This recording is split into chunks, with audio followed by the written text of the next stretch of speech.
Hello दोस्तों, नमस्कार। कैसे हैं? आशा करता हूँ बहुत ही अच्छे, ज़बरदस्त जिंदाबाद होंगे भाई। जैसा कि आप सभी जानते होंगे कि यूपी ट्रिपल एससी पैट का जो एग्ज़ाम है 6 और 7 तारीख को, जो कि 4 शिफ्टों में एग्ज़ाम होना है। 2 शिफ्ट होंगी 6 तारीख में और 2 शिफ्ट होंगी 7 तारीख में।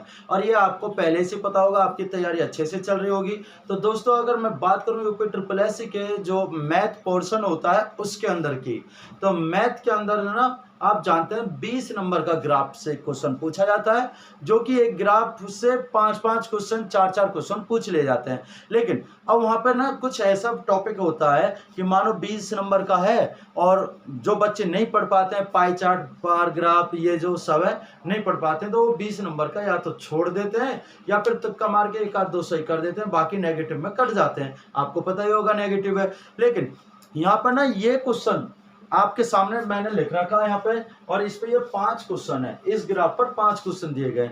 ये क्वेश्चन लगातार 3 वर्षों में पूछा गया है। अब 3 वर्षों में पूछा गया है, चौथी वर्ष आ भी सकता है। तो आ भी गया तो होगा कैसे? क्योंकि बहुत बच्चे इस क्वेश्चन को छोड़ भी देते हैं और कहीं ना कहीं नंबर कम हो जाते हैं इन्हीं की वजह से। तो दोस्तों, इस ग्राफ को अगर अब की बार आया तो फिर भी क्या होगा, छोड़ना नहीं है। अब की बार बिल्कुल आपको करके आना। कैसे करना है वो मैं अभी यहाँ पे आपको बताऊंगा कि कैसे ये 5 क्वेश्चन इस ग्राफ से होने वाले हैं। तो दोस्तों, यहाँ पे ना ये ग्राफ दिया हुआ है, ठीक है। ग्राफ के अंदर हम इसे पहले अच्छे से पढ़ते हैं। पढ़ना क्या है, देखो इधर लिखा है प्रोफेशनल। प्रोफेशनल का 35 डिग्री है, और इधर लिखा है विनिर्माण, इसका 85 है। निजी सेवा में 25, परिवहन का 40 डिग्री है, और वाणिज्य का 115 डिग्री है, और जबकि अन्य व्यवसाय का 60 डिग्री है। यहाँ पे ना बहुत मतलब 4-5 वो दे रखे हैं, प्रोफेशनल वगैरह जो भी है वो पूरा डिग्री में दर्शाया गया।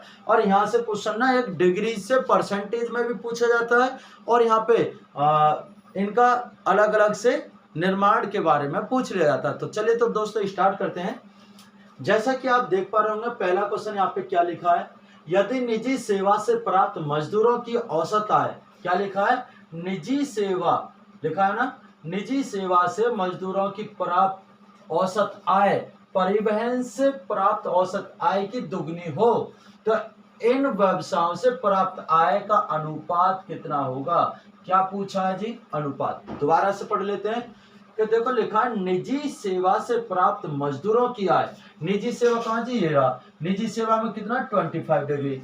फिर बोला औसत आय, परिवहन से प्राप्त औसत आय, परिवहन कहाँ जी, परिवहन कहाँ जी, परिवहन ये रहा जी, 40 डिग्री की आय से दुगनी हो, देखा ना, दुगनी हो, तो इन व्यवसायों से प्राप्त अनुपात क्या होगा।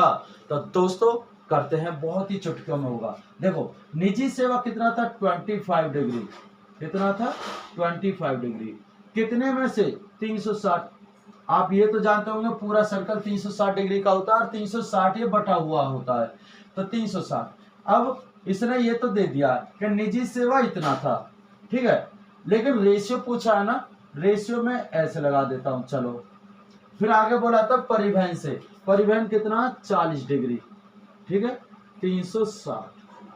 ये हमने अभी तक क्या करा, सिर्फ लिखा है, इनमें से निकाल के लिखा है कि निजी सेवा का कितना था और परिवहन का कितना था, वो दोनों लिख दिया। औसत आय से दुगनी है।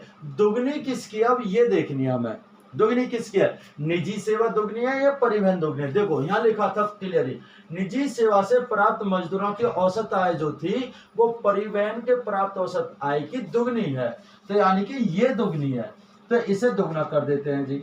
ये लो जी, ठीक है, दुगना हो गया। अब बोला है इनका रेशियो कितना होगा, तो देखो रेशियो निकालना है तो कैसे करना होगा, तो इसे पहले काट देते हैं। 5 से 5 बार कट गया, और ये 5 से कट जाएगा कितनी बार, 72 बार, ठीक है। अब 2 से इसे काटते हैं, तो 2 से कितनी बार कटेगा, 2 3 6 2 6 12, सही है जी, 5/36। रेशियो आगे इसे काटते हैं, 0 से 0, 4 से कट गया 9 बार, यानी कि हमारे पास आया 5/36 रेशियो 1/9। इससे ये भी कट जाएगा 4 बार, तो कितना आ गया जी, 5/4, 5/4। तो आंसर कौन सा हो गया जी, 5/4 में ऑप्शन नंबर डी हो जाएगा जी, 5/4 इसका आंसर हो गया, 5/4 के रूप में आंसर मिल गया। समझ में आ गया होगा बहुत अच्छे से। क्वेश्चन इतना बड़ा होता है लेकिन उसे सॉल्व करने बैठते हैं ना अच्छे से तो बहुत आसान हो जाता है। लिखा क्या था 25 डिग्री 360, 25 360 हो गया। रेशियो में बोला था 40 360, 40 360, लेकिन उसने बोला निजी सेवा दुगना है परिवहन से तो उसे दुगना कर दिया। दुगना करने पर सॉल्व करेंगे तो 5:4 आ गया। समझ में आ गया होगा बहुत अच्छे से भाई। तो ये रहा इसका आंसर। चलिए नेक्स्ट पे चलें। नेक्स्ट पे चलें भाई। तो इसे मैं इरेज कर दूं, समझ में आ गया होगा बहुत ही अच्छे से। और ये था बहुत ही अच्छा क्वेश्चन। चलिए तो नेक्स्ट पे चलते हैं। नेक्स्ट क्वेश्चन आपके सामने लिखा है यदि निजी सेवा में लगे व्यक्तियों की संख्या, किसमें? निजी सेवा में लगे व्यक्तियों की संख्या इतनी हो 21,600, तो परिवहन में लगे व्यक्तियों की संख्या कितनी होगी? तो निजी सेवा में कितने लग रहे हैं जी? 25 डिग्री। तो चलिए करते हैं। देखो निजी सेवा में लगे जी 25 डिग्री 360 का, ठीक है, समझ में आया? अब इसमें कितने लग रहे थे लोग? 2160, ये तो लग रहा है 2160 लोग लग रहे हैं इसके अंदर। तो मैं इसे x मान लेता हूँ। कितने लोग लगे होंगे शुरुआत में? x। और 25 डिग्री था और 360 का, लेकिन 21,600 के बराबर था। तो हमें यहाँ से क्या कर लेना, x की वैल्यू निकालनी है। तो 21,600 अपॉन में 25 डिग्री और जी मल्टीप्लाई में क्या पहुंच जाएगा 360, ठीक है। ये हमें सॉल्व कर देना। तो इसे सॉल्व करेंगे तो जी 5 से 5 बार कट गया, 7 2 हो गया, 5 से फिर काटना, तो 5 से ये कटेगा कितनी बार? 5 और 20, 5 या 15, 5 दूनी 10, 0 और मल्टीप्लाई 72, ठीक है जी। ये x की वैल्यू निकल के आएगी हमारी, समझ में आया? ये x की वैल्यू हमारी निकल के आएगी। अब बोला क्या था? बोला था उसने परिवहन में लगे व्यक्तियों की संख्या कितनी है? परिवहन कितना था? 40 डिग्री। तो ये बोल रहा है कि इसमें 4 3 2 0 मल्टीप्लाई 72 मल्टीप्लाई किसके बराबर? 40 डिग्री के। तो 40/360 ये सॉल्व हमें करना होगा। तो देखो 0 से तो 0 कट गया, 36 से 2 बार कट गया, 4 दूनी 8 यानी कि 4320 मल्टीप्लाई 8। इसे सॉल्व करते हैं। 8 0 0, 8 दूनी 16, 1 8 दे 24 और 1 25, 2 हो जाएगा इधर, और 8 चौक 32 और 2 34, 34,560 कितना आ गया जी? 34,560 इसका आंसर आ गया। समझ में आया? कितना आ गया जी? देखो फिर इसे एक बार समझ लो क्या है। उसने बोला था यहाँ पर कि यदि निजी सेवा में लगे व्यक्तियों की संख्या 21,600 है, तो व्यक्ति कितने थे यहाँ पर निजी सेवा में? 25 डिग्री। 25 डिग्री 360 के बराबर था। हमने यहाँ पे व्यक्ति मान लिए x होंगे, लेकिन वो किसके बराबर थे? 21,600 के। अब हमें यहाँ पे x की वैल्यू यानी व्यक्तियों की संख्या निकालनी थी। वो निकल के आएगा 4320 मल्टीप्लाई 72, ठीक है। तो 4320 मल्टीप्लाई 72 हो गए, ये व्यक्ति हो गए, इतने व्यक्ति हो जाते हैं। लेकिन उसने बाद में बोला था कि परिवहन में लगे व्यक्तियों की संख्या कितनी होगी? परिवहन कितना था? 40 डिग्री। यहाँ पे देखो 40 डिग्री 360 का निकालना होगा। अब इसे सॉल्व करेंगे तो हमारे पास आ जाएगा 34,560। तो ये आ जाएगा परिवहन में व्यक्ति कितने लगे हैं? 34,560 लगे हुए हैं। समझ में आ गया भाई? बहुत ही अच्छे से समझ में आया होगा। चलिए तो आगे चलें, नेक्स्ट क्वेश्चन की तरफ चलते हैं। बहुत ही इजी क्वेश्चन और बहुत ही आसानी से होने वाले, जो कि छूट जाते हैं। चलिए नेक्स्ट क्वेश्चन है यहाँ पर क्वेश्चन नंबर 3। क्या लिखा है जी? क्वेश्चन नंबर 3 लिखा है यदि मजदूरों की कुल संख्या, क्या लिखा है? यदि मजदूरों की कुल संख्या 10% बढ़ा दी जाए। पहले 10% बढ़ा दो। मानो मजदूर 100 होंगे तो 10% बढ़ाओगे तो 110 हो गए होंगे। यानी कि मैं कह सकता हूं वो 11 यानी कि 10 में 11 हो गए होंगे। व्यक्ति मान लिए 10 होंगे तो वो 11 व्यक्ति यानी 10% बढ़ गए। एक व्यक्ति बढ़ा सिर्फ, ठीक है जी। आगे क्या बोला?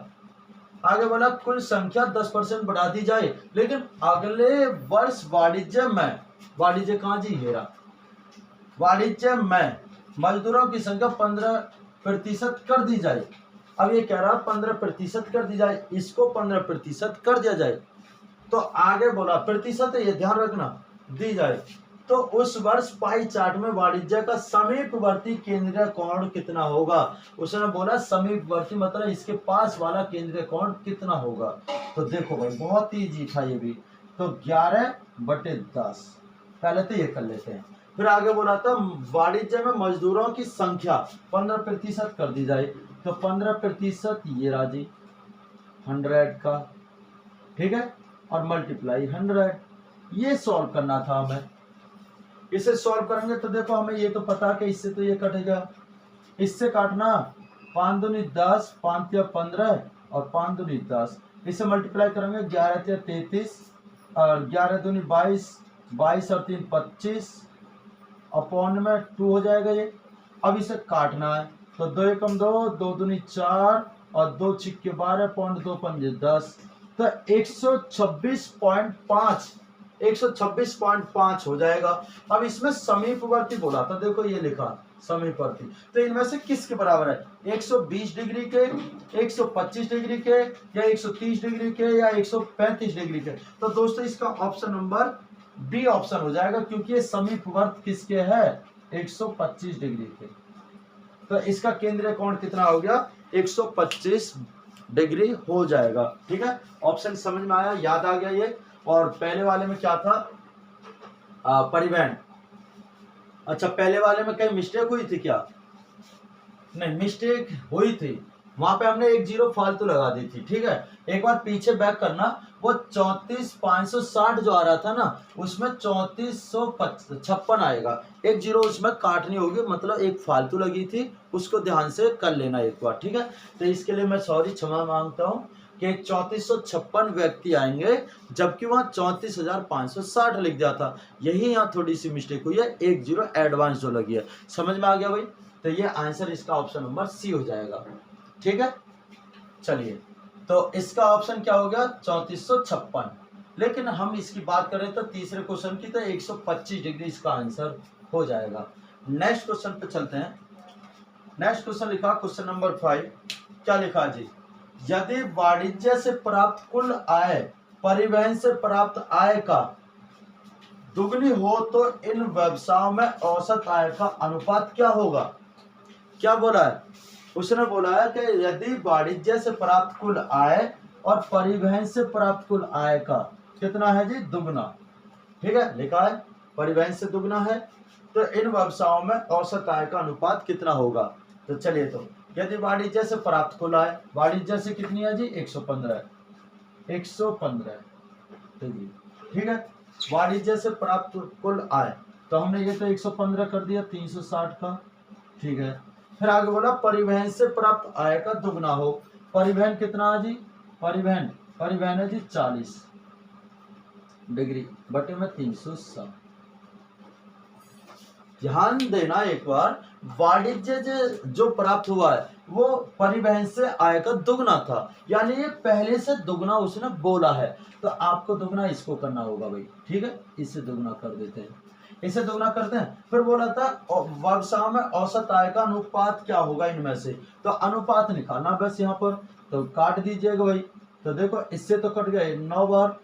ठीक है, इससे काट देते हैं, 5 दूनी 10, 5 या 15, 5 सत्ते 35 और 5 दूनी 10, 9 से कट जाएगा 8 बार, यानी कि ये हो गया 23/8 रेशियो 2/9, 2/1। ठीक है जी, क्योंकि वो कट गया था, तो ये कितना हो गया जी, ये हो गया जी 23/16, 23/16 यानी कि 16। ठीक है जी, तो यहाँ पे ऑप्शन कौन सा सही होगा जी, 23, 16। ऑप्शन नंबर बी बिल्कुल इसका करेक्ट हो जाएगा, ऑप्शन बी इसका बिल्कुल राइट आंसर हो जाएगा। समझ में आ गया, समझ में आया होगा भाई, 23/16 इसका करेक्ट आंसर हो जाएगा। तो ये था इस प्रकार से सॉल्यूशन इसका। अब एक लास्ट क्वेश्चन और रह गया, इसे और देख लेते हैं। ठीक है, समझ में आ गया होगा, बहुत छोटे छोटे सॉल्यूशन होते हैं इनका, और कुछ नहीं है। शहर में निर्माण फैक्ट्री में कुल कितने प्रतिशत मजदूर काम में लगे।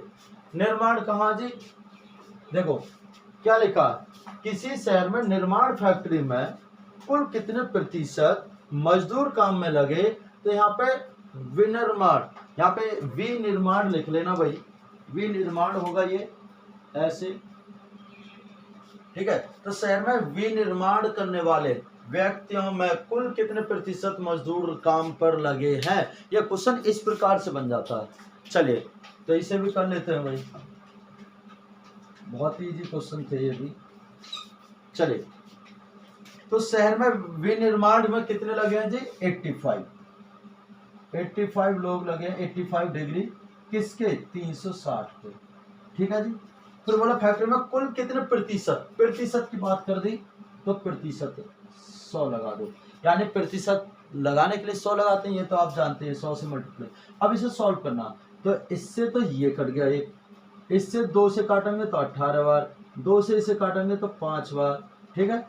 अब 5 पंजे 25, 2 5 8 40 और 2 42 बटे में 18, और इससे डिवाइड करना अभी, 18 दूनी 36, ठीक है, 2 बार कितना बचा होगा, 36 4 62, 6 और 5, तो 18 54, कितने बचे होंगे 11, 98 में 108, यानी कि 23.9, 23.6, हाँ 23.6। तो ऑप्शन नंबर 23.6 बिल्कुल सही है जी, ऑप्शन नंबर डी बिल्कुल इसका करेक्ट हो गया। कितना आ गया जी, 23.6 इसका करेक्ट आंसर हो जाएगा, यानी कि ऑप्शन नंबर डी इसका बिल्कुल सही होगा। तो ये चीज समझ में आई होगी भाई। ये 5 क्वेश्चन जो होते हैं इस प्रकार से होते हैं, और ये मैंने पहले भी बताया था, इस क्वेश्चन में जो मिस्टेक हुई थी ये वाली, कि निजी सेवा में लगे व्यक्तियों की कुल संख्या 21,600 है, ठीक है। व्यक्तियों में परिवहन में लगे व्यक्तियों की संख्या कितनी होगी, तो परिवहन के लिए पूछा है, तो निजी सेवा में जब 25 डिग्री था तो उसका कितना हो जाएगा, यानी कि लगभग सही आया होगा ऑप्शन, इसका जो है ना ऑप्शन ये होना चाहिए था, ठीक है, इस प्रकार से। चलो इस क्वेश्चन को और देख लेंगे बाद में, ठीक है भाई। तो दोस्तों ये वीडियो अच्छी लगेगी, मैं आशा कर रहा हूँ, लाइक कर देना, शेयर करना और कमेंट करके जरूर बताना आपको ये वीडियो कैसी लगी है। तो मिलते हैं नई वीडियो में, जब तक के लिए बने रहिए। जय हिंद, जय Bharat, okay all of you, good morning.